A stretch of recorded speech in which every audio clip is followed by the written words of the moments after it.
ഞങ്ങൾ സമരം 24-ാം തീയതി കോൺഗ്രസിന്റെ നേതൃത്വത്തിൽ എല്ലാ ബ്ലോക്ക് കമ്മിറ്റി ആസ്ഥാനത്ത് സമരമുണ്ട്. 28-ാം തീയതി തേക്കിൻകാട് മൈതാനത്ത് വലിയ പ്രതിഷേധ സമ്മേളനം തൃശൂരിൽ ഞങ്ങൾ വെച്ചിട്ടുണ്ട്. അടുത്ത ദിവസം തന്നെ അടിയന്തരമായി UDF യോഗം ചേർന്ന് UDFന്റെ സമരപരിപാടികൾ കൂടി ആവിഷ്കരിക്കും. പാർട്ടിയുടെ സമരപരിപാടികൾ KPCC പ്രസിഡന്റും പ്രഖ്യാപിക്കും.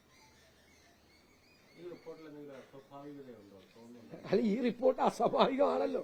ആരോപണ വിധേയനായ ആൾ അന്വേഷിച്ച് റിപ്പോർട്ട് കൊടുത്തെന്ന് പറഞ്ഞല്ല. ഞാൻ ചോദിക്കട്ടെ, അന്നെന്താ പറഞ്ഞത്? ഗവൺമെന്റ് പറഞ്ഞത് കമ്മീഷനാണ് കുഴപ്പമുണ്ടാക്കിയത്, അതുകൊണ്ട് കമ്മീഷനെ മാറ്റി നിർത്തി. പക്ഷെ പിന്നീടാണ് പുറത്തു വന്നത് ഈ ADGP ലോ ആൻഡ് ഓർഡർ അവിടെ ഉണ്ടായിരുന്നു മുഴുവൻ സമയം. അപ്പൊ കമ്മീഷന് കുഴപ്പമുണ്ടാക്കിയ ADGP ലോ ആൻഡ് ഓർഡർ അതിന്റെ മീതെയുള്ള ഉദ്യോഗസ്ഥർ നോക്കിയിരിക്കുക, അതിന്റെ മീതെയുള്ള മുഖ്യമന്ത്രി നോക്കിയിരിക്കുക. മുഖ്യമന്ത്രി സംസ്ഥാനത്തുണ്ടല്ലോ, ഇല്ലേ? രാവിലെ 11 മണിയല്ല കുഴപ്പം തുടങ്ങുന്നത്.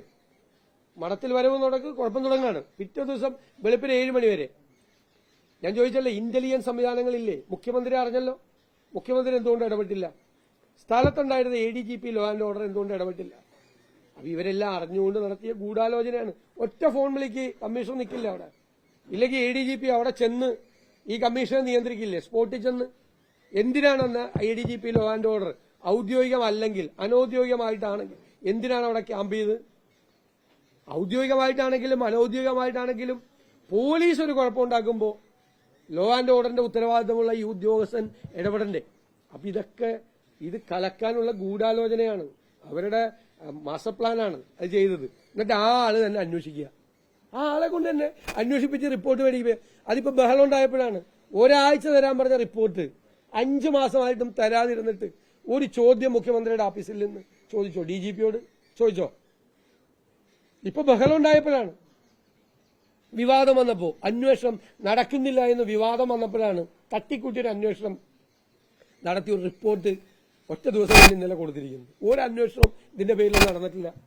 തൃശൂർ സിറ്റി പോലീസ് കമ്മീഷണർ ഓഫീസിൽ നിന്ന് പറഞ്ഞല്ലോ ഒരു അന്വേഷണം നടന്നിട്ടില്ല. DGP ആസ്ഥാനത്ത് പറഞ്ഞല്ലോ ഒരു അന്വേഷണം നടന്നിട്ടില്ലെന്ന്. ഇന്നലെ തട്ടിക്കൂട്ടി ഉണ്ടാക്കിയതാണ് ഈ റിപ്പോർട്ട്.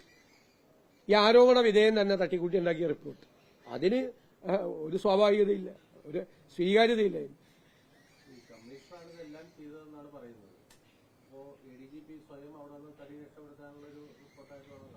അല്ല, കമ്മീഷൻ ചെയ്തെന്ന് പറയുന്നതിൽ ഒരു അർത്ഥമില്ല. ADGP ലോ ആൻഡ് ഓർഡറിന്റെ പ്രസൻസ് അവിടെയുണ്ട്. അപ്പൊ കമ്മീഷൻ നിലയിൽ വെക്കണേ എങ്ങനെ? അത് നിയന്ത്രിക്കാൻ ഈ ADGPക്ക് പറ്റിയില്ലേ?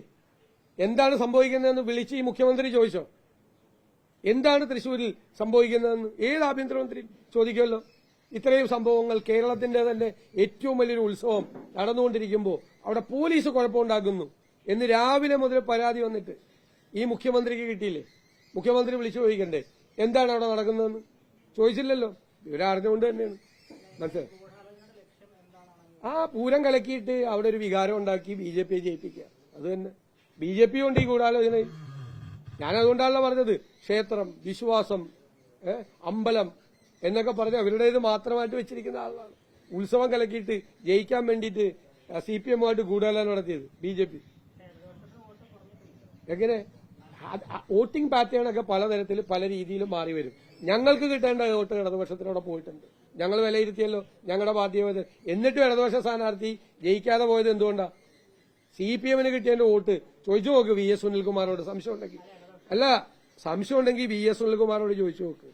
അന്തിക്കാട് ഉൾപ്പെടെയുള്ള ഒരു കാലത്തും രാജീവ് ഗാന്ധിയുടെയും ഇന്ദിരാഗാന്ധിയുടെയും മരണത്തിന് ശേഷം നടന്ന തെരഞ്ഞെടുപ്പിൽ പോലും ഒരു തരത്തിലും LDF-ന്റെയും CPM-ന്റെയും CPI-യുടെയും വോട്ട് കുറയാത്ത അന്തിക്കാട് ഉൾപ്പെടെയുള്ള സ്ഥലങ്ങളിൽ പോലും എവിടെയാണ് CPM-ന്റെ വോട്ട് പോയെന്ന് അന്വേഷിച്ചു നോക്ക്. സുനിൽകുമാറോട് ചോദിച്ചാൽ സുനിൽകുമാർ പറഞ്ഞുതരും.